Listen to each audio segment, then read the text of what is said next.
अस्सलाम वालेकुम नाज़रीन, सराबर कदा आपसे मुखातिब है। इमरान अहमद खान नियाज़ी ने एक दफा फिर हिंदुत्व नजरिए का जो लिबादा ओढ़कर मोदी खड़ा है उसको एक दफा फिर आश्कार किया है, मोदी का मकरू चेहरा दुनिया को दिखाया है। लेकिन बड़ी हैरानकुन चीज यह है कि जब भी इमरान खान हिंदुत्व नजरिया और मोदी को टारगेट करता है, इमरान खान के खिलाफ कोई ना कोई चीज की जाती है। यह माजरा क्या है ये आपके सामने रख देते हैं। लेकिन नाज़रीन, इंडिया से जो खबरें आ रही हैं, खबरें ठीक नहीं है। इंडिया परेशान है, इंडिया खौफजदा है, इंडिया डर गया है, इंडिया सहम गया है, इंडिया दुबक गया है, उनकी धजियां उड़ गई हैं, उनकी चीखें निकल रही हैं, हमारे साथ हो क्या गया। मैं चंद खबरें आज की आपके सामने रख देता हूं। लेकिन हैरानकुन बात यह है कि डोनाल्ड जे ट्रंप, अमेरिका के सदर ने मौजूदा जो वर्ल्ड ऑर्डर है उसका जो कस्टोडियन है, मौजूदा सबसे पावरफुल बंदा दुनिया का, 6 दफा हालिया चंद दिनों में या चंद घंटों में, 36 से 40 घंटों में 6 दफा इंडिया और पाकिस्तान का जिक्र कर चुका है। 6 दफा ट्रंप 6 दफा इंडिया और पाकिस्तान के बारे में बातचीत कर रहा है। और यह चीज इंडियन को उभार रही है, यह चीज इंडियन को खत्म कर रही है, यह चीज इंडियन को ऐसा महसूस हो रहा है बिजली के करंट लगा रही है और उनके धज्जियां उड़ा रही है। यानी नरेंद्र मोदी पर इंडिया में इस वक्त इतना गुस्सा है, इतना गुस्सा है कि उनके अवाम को उन्हें मिले तो शायद चीर फाड़ कर रख दे मोदी को, जो लवा पक रहा है। मैं सिर्फ ये एक बैनुल अक़वामी खबर आपके सामने रखता हूं, फिर ट्रंप की स्टोरी की तरफ आते हैं। यह बैनुल अक़वामी खबर है, Indian foreign minister Jaishankar security to be enhanced. India का जो फॉरेन मिनिस्टर है जयशंकर, सुब्रमण्यम जयशंकर, जिसे तोप कहा जा रहा था, जिसे 4-5 भाइयों का तजुर्बा था और बहुत बड़ा डिप्लोमेट था, बड़ा सीजन, बहुत बड़ी शख्सियत थी, उसकी सिक्योरिटी को बढ़ाया जा रहा है। यानी पुलिस ने और जो फॉरेन मिनिस्ट्री है उन्होंने बाकायदे से दरखास्त की है कि जनाब फॉरेन मिनिस्टर की सिक्योरिटी को बढ़ा दें।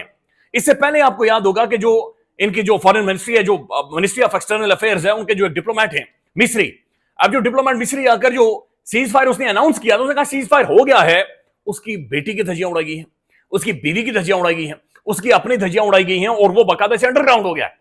और अब जयशंकर के बारे में कहा जा रहा है कि जनाब इसकी सिक्योरिटी को बढ़ाया जाए। उसकी वजह यह है कि इंडिया के अंदर एक लवा पक रहा है, इंडिया के अंदर लोग चीखें मार रहे हैं। मैं एक वीडियो आपको सुनवाता हूं। यह इंडिया के प्राइम टेलीविजन की गुफ्तगू है, प्राइम टेलीविजन की डिबेट और डिस्कशन है, और वहां पर सवाल क्या उठाए जा रहे हैं इंडिया से कि मोदी ये क्या कर बैठा है। ये मुख्तसरन गुफ्तगू है, मैं सिर्फ चाह रहा हूं कि आप 1 मिनट की गुफ्तगू सुने। घुटनों पर बैठने की बात हो रही है, घुटनों पर जो सवाल है मेरा वो आज यही है कि घुटनों पर आया कौन? भारत, पाकिस्तान, किसको माना जाए? देखिए, घुटनों पे कौन आया है, ये आप ट्रंप का एक ट्वीट है या पोस्ट है, उनका जो अपना प्राइवेट वो है ट्रुथ सोशल करके उनका प्लेटफॉर्म है एक अपना, उस पे उन्होंने एक ट्वीट किया है। और घुटनों पे कौन आया है? घुटनों पे भारत आया है। मोदी ने देश की संप्रभुता और देश की विदेश नीति को ट्रंप के हाथों में गिरवी रख दिया है। उन्होंने क्या लिखा है अपने ट्वीट में, अपने पोस्ट में? उन्होंने लिखा है कि मैं दोनों देशों के साथ ट्रेड करूंगा। और सब कान खोल के सुनने दर्शक, उन्होंने कहा है कि मैं कश्मीर के मुद्दे को दोनों के साथ बैठकर सुलझाऊंगा।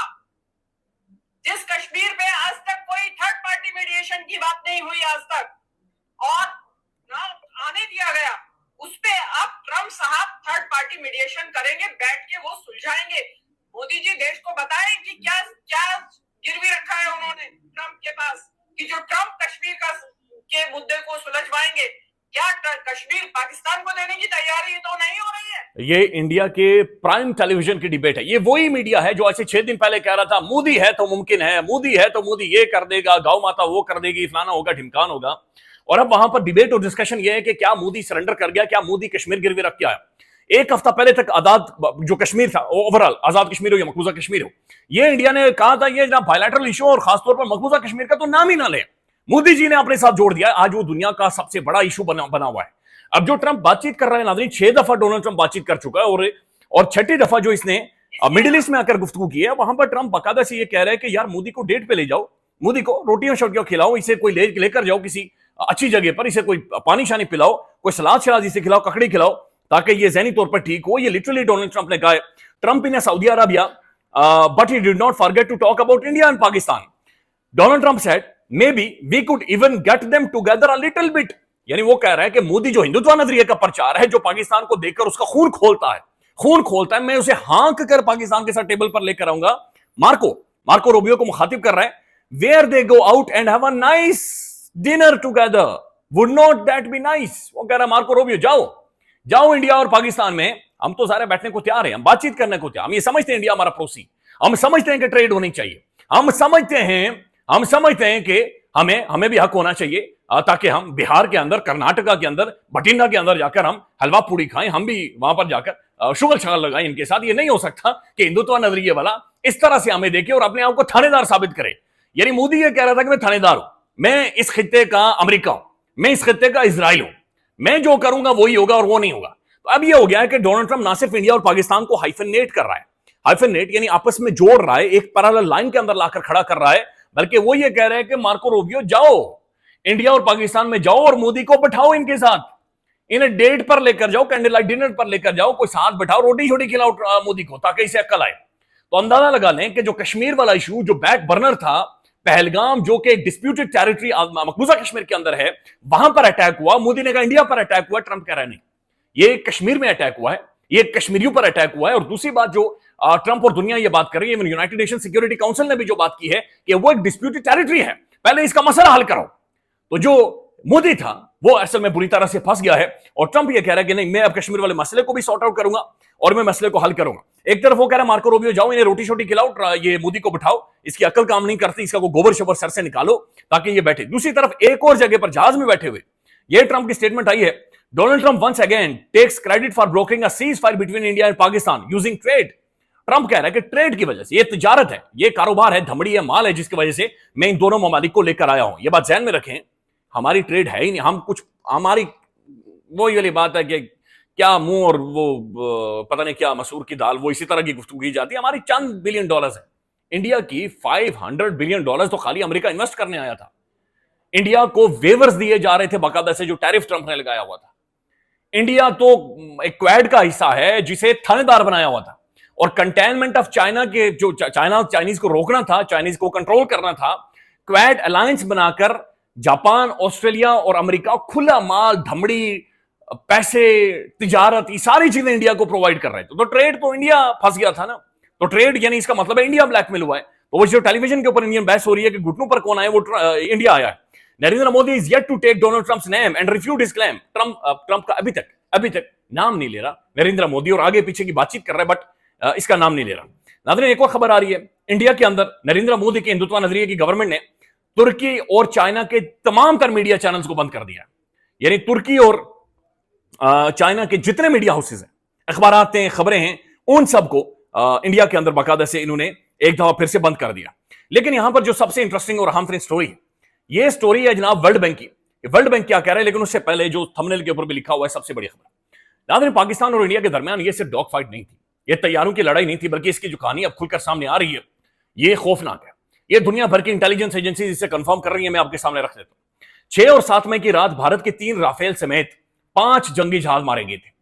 यानी जिस दिन इंडिया ने पाकिस्तान के अंदर मिसाइल मारे थे उस रात की बातचीत हो रही है। भारत के 2 पायलट मारे गए। भारतीय जो एयरफोर्स के सरबराह बैठे हुए थे ना, भारतीय, तो भारतीय झूठ बोल रहा था कि हमारे सारे पायलट वापस आ गए। सारे पायलट वापस नहीं आए, उनकी अस्थियां जाकर बहाएं, कोई लेकर जाए उन्हें मटके के अंदर जाकर उनकी अस्थियां बहाए। चूंकि जो अब कंफर्मेशन आ रही है, तकरीबन इंडिया के 2 पायलट मारे गए हैं, 3 पायलट इंडिया के जख्मी हुए हैं। भारत ने 80 जहाजों के साथ पाकिस्तान पर हमला किया था। भारतीय जहाज पाकिस्तान के जहाज क्या गिराते, उन्हें पायलट्स, उनके पायलट्स को पाकिस्तान के जंगी जहाज नजर ही नहीं आए। यानी अब यह खबर आ रही है कि पाकिस्तान के J-10C और J-17 थंडर जब पाकिस्तानी फिजाओं में थे, इंडियन जेट्स को वो नजर ही नहीं आए। यानी इंडियन एयरफोर्स ने एक भी मिसाइल पाकिस्तानी जंगी जहाजों की तरफ फायर ही नहीं किया, उन्हें नजर ही नहीं आया। और ये सिर्फ उस दिन नहीं है जिस दिन पाकिस्तान के अंदर मिसाइल स्ट्राइक हुई, बल्कि जिस दिन पाकिस्तानी एयरफोर्स इंडिया के अंदर गई है उस दिन इंडियन एयरफोर्स ने हवा में आई नहीं, वो सारी एयरफोर्स ग्राउंडेड रही। आगे सुने, पाकिस्तान ने J-10C जहाजों का इस्तेमाल किया था, जिसमें 280 किलोमीटर तक मार करने वाला PL-15 मिसाइल नस्ब था।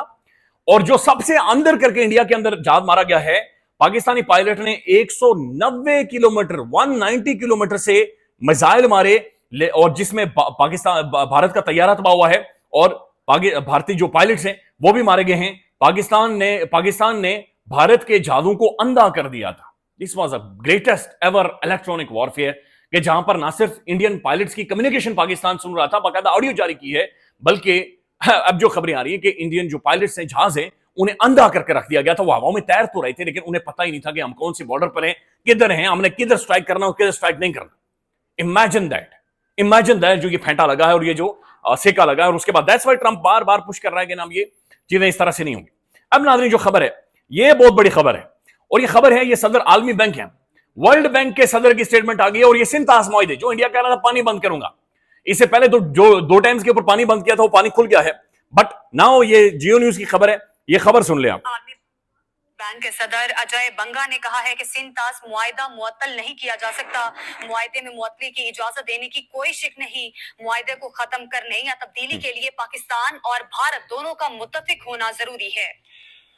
अजय बंगा ने वाज़ेह किया है कि सिंतास मुआहदे में आलमी बैंक का किरदार एक सहूलतकार का है। मीडिया में इस बारे में बहुत से कयास आराइयां जारी हैं कि आलमी बैंक कैसे इस मामले में मुदाखलत करेगा और इस मसले को कैसे हल करेगा, लेकिन ये सब बातें बेमानी हैं। The treaty is not suspended. It's technically called something in abeyance, is how the Indian government worded it.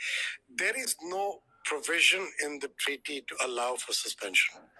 अब ये कह रहा है, बंगा ये कह रहा है, ये जो आलमी बैंक का सरबराह है, वर्ल्ड बैंक का सरबराह है, वो कह रहा है कि जो इंडिया शुरुआत छोड़ रहा है मोदी कि मैं पानी बंद कर दूंगा, ये असल में तू कर ही नहीं सकता। तू कर ही नहीं सकता, तो सवाल ही नहीं पैदा होता। यानी ठीक है, आपकी एक प्रिविलेज है खास किस्म की, आप गौ माता का वो पी जाते हैं, लेकिन पानी तू नहीं बंद कर सकता। पानी जो ऊपर से आता है, पाकिस्तानी लोअर राइपेरियन है, लिहाजा पानी यहां तक जाएगा। और अगर कल मुशाहिद हुसैन सैयद साहब का हमने इंटरव्यू किया, उन्होंने कहा जनाब अगर फॉर इंस्टेंस ये बदमाशी इसने की, तो फिर पानी जो ऊपर से आता है ये चीन से आता है, फिर हम मजीद ऊपर जाकर बैठ जाएंगे और फिर ये नीचे होगा। नाज़रीन, आज तुर्की के जो सदर हैं तैयब एर्दोगान, उसने भी स्टेटमेंट दी और उसने पाकिस्तान को मुबारक दिया बाकायदा से, और उसने उर्दू में बातचीत की। उसने कहा वेल डन, ग्रेट, ये होते हैं इज्जतदार और खुददार मुल्क। नाज़रीन, एक और खबर, और ये इमरान खान साहब के हवाले से खबर है। कल खान ने जो ट्वीट किया, और ट्वीट के अंदर इमरान खान ने धज्जियां उड़ाकर रखी मोदी की, और मोदी को बिल्कुल खुलकर उसने एक्सपोज किया है। आज खबरें ये आ रही हैं कि बाकायदा से पंजाब गवर्नमेंट खुद इमरान खान के खिलाफ अदालत में चली गई है कि खान की उसके बच्चों के साथ बातचीत ना करवाई जाए। तो जब भी मोदी अंकल टारगेट होते हैं, जब भी हिंदुत्व नजरिया टारगेट होता है, शरीफ खानदान को मसला होना शुरू हो जाता है। यह बात ज़हन में रखनी है आपने कि पाकिस्तान में जंग के हालात में वाहिद खानदान नहीं बोला, वो शरीफ खानदान नहीं बोला। ख्याल रखिएगा, अपडेट करेंगे। अल्लाह हाफिज।